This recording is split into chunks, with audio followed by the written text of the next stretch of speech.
వర్షాలు సృష్టిస్తున్న బీభత్సాన్ని మనం అందరం చూస్తున్నాం. కోస్తాంధ్రలో అయితే ఏమి, ఉభయ గోదావరి జిల్లాలో అయితే ఏమి, విశాఖ ప్రాంతం అయితే ఏమి, ఏజెన్సీ ప్రాంతం అయితేనేమి, ఇలా అన్నీ దాదాపుగా మునిగిపోయాయి. లక్షల ఎకరాలలో పంట నష్టం జరిగింది. వేల కోట్ల ఆస్తి నష్టం కూడా జరిగింది. అసలే మన రాష్ట్రంలో రైతాంగం మొత్తం చితికిపోయి ఉన్న పరిస్థితి. చితికిపోయి ఉన్న రైతుల మీద మళ్ళీ పిడుగుపడ్డట్టు అయింది. ఆంధ్ర రాష్ట్రంలో రైతులకు విలువ లేదు, పండించిన పంటకి గిట్టుబాటు ధర లేదు.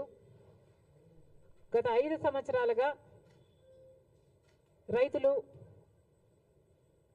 వైసీపీ సర్కార్లో జగన్మోహన్ రెడ్డి గారు చేసిన నిర్లక్ష్యంలో ఎంత చితికిపోయి ఉన్నారో అందరం చూసాం. రాజశేఖర రెడ్డి గారు ముఖ్యమంత్రిగా 5 సంవత్సరాలే ఉన్నా 5 సంవత్సరాలలో రైతుకు పెద్దపీట వేశాడు, రైతుల్ని ఆదుకున్నాడు, రైతులకు రుణమాఫీ చేశాడు. ఎన్నో పథకాలు రైతుల కోసమే చేసిన వ్యక్తి, రైతు పక్షపాతిగా నిలిచిన వ్యక్తి రాజశేఖర రెడ్డి గారు.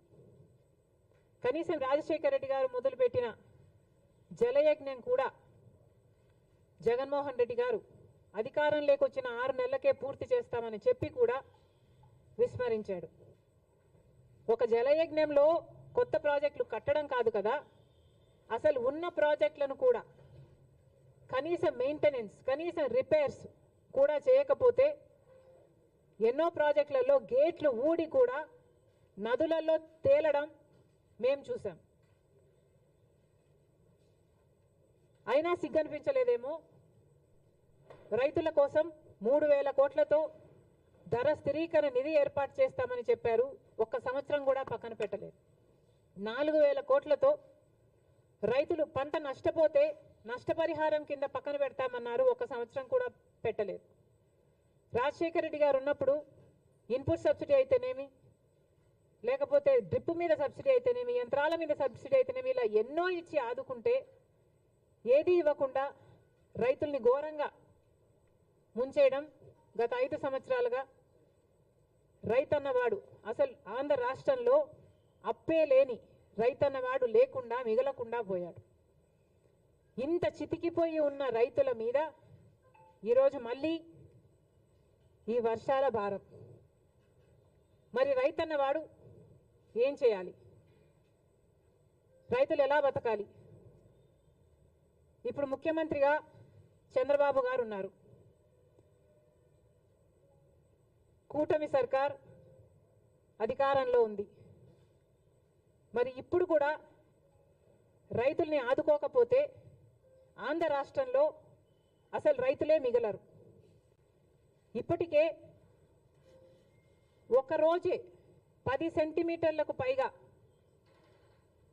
వర్షాన్ని ఎదుర్కొన్న ప్రాంతాలు ఎన్నో ఉన్నాయి. అసలు చాలా మటుకు రైతులు మళ్ళీ పంట వేసుకోలేని పరిస్థితిలో కూడా ఉన్నారు.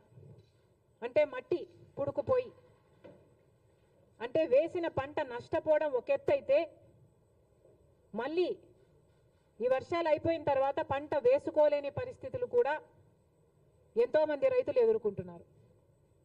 మరి ఇలాంటి వాళ్ళ పరిస్థితి ఏమిటి?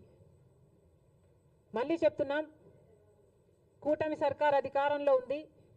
చంద్రబాబు గారు ముఖ్యమంత్రిగా ఉన్నారు. ముఖ్యమంత్రిగా ఉన్న చంద్రబాబు గారు మన రైతుల గురించి, వాళ్ళ పరిస్థితిని గురించి ఆలోచించాల్సిన అవసరం ఉంది. రైతులను ఆదుకోవాల్సిన అవసరం ఉంది. కూటమి సర్కారు అధికారంలో ఉంది. అయినా కూడా బీజేపీ వైఖరి మన పట్ల ఎలా ఉందో ఒకసారి ఆలోచన చేయండి. నేషనల్ డిజాస్టర్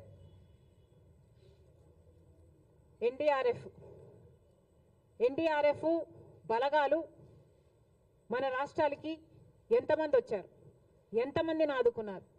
ఇదే వర్షాలు ఒకవేళ యూపీలోనూ గుజరాత్లోనూ పడితే అక్కడ ఎంతమంది బలగాలు ఉన్నారు? మన రాష్ట్రం అయితే ఎందుకు ఈ సవతి తల్లి ప్రేమ? ఇంకెన్నాళ్ళు? గత 10 సంవత్సరాలుగా బీజేపీ ప్రభుత్వం కేంద్రంలో అధికారంలో ఉండి కూడా మనకు ఒక్క మేలు కూడా చేయకపోగా ప్రతి విషయంలోనూ మోసం చేసుకుంటూనే వచ్చింది.